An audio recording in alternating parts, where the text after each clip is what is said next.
and Europe, the companies expected the updated shots to be available in the coming weeks for the autumn vaccination season. It's literally spoken about like a fashion now. No, it's vaccination season. Only on NBC, our Thursday night vaccination season special. Which isn't as ridiculous as it sounds, because I feel like there was one bit where the Avengers got vaccines and Sesame Street got vaccines. And in retrospect, what they should have had is Bert and Ernie having a reasonable conversation about the cost-benefit analysis of lockdowns when it comes to cancer, diabetes, heart disease, mental health, economics. But they didn't cover that, did they? Here's friend of the show, YouTuber Dr. John, talking about Moderna's new boosters. And the UK government's just struck a 10-year deal partnership with Moderna to build a new factory. Now, this is near Oxford.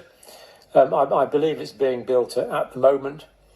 So the British government is in bed with Moderna to the tune of £1 billion, as far as we know. That's a 10-year programme. 10 years. So you might anticipate that over the next 10 years, the government and Moderna have a literal investment in there being a requirement for Moderna's products. And that $1 billion that the government invested has come from you. Of course, they have to create a favourable cultural environment for those kind of investments. They can't allow us to have free conversations about whether or not you want your money going to Moderna factories. I don't remember being asked. I don't remember voting for it. I remember being told I'm in a democracy. Then I remember learning that Moderna had appointed the government official that was saying I should take Moderna vaccines. And now we're learning that there's a 10-year plan and £1 billion investment that no one asked for and no one voted for. And this new facility will build mRNA vaccines for COVID, influenza, and respiratory syncytial virus, as far as we know. And the UK government is tied in for 10 years with this group and committed to buy vaccines for 10 years into the future. Quite incredible. We've committed £1 billion to buy these vaccines into the future. Have £1 billion.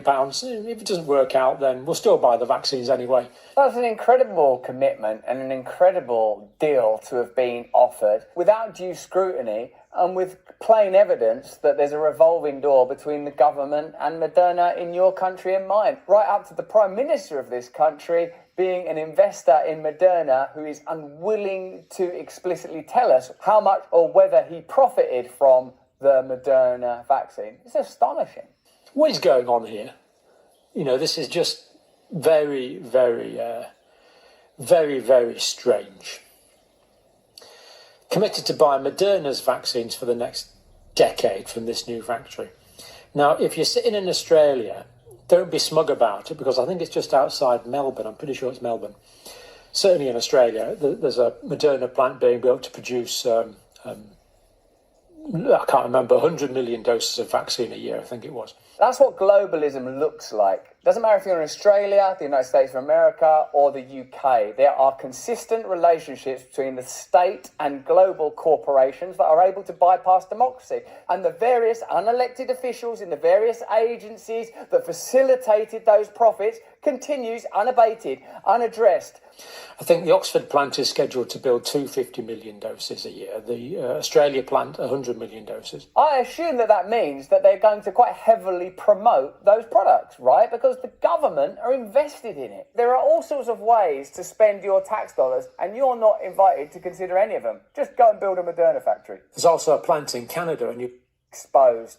The pandemic is back.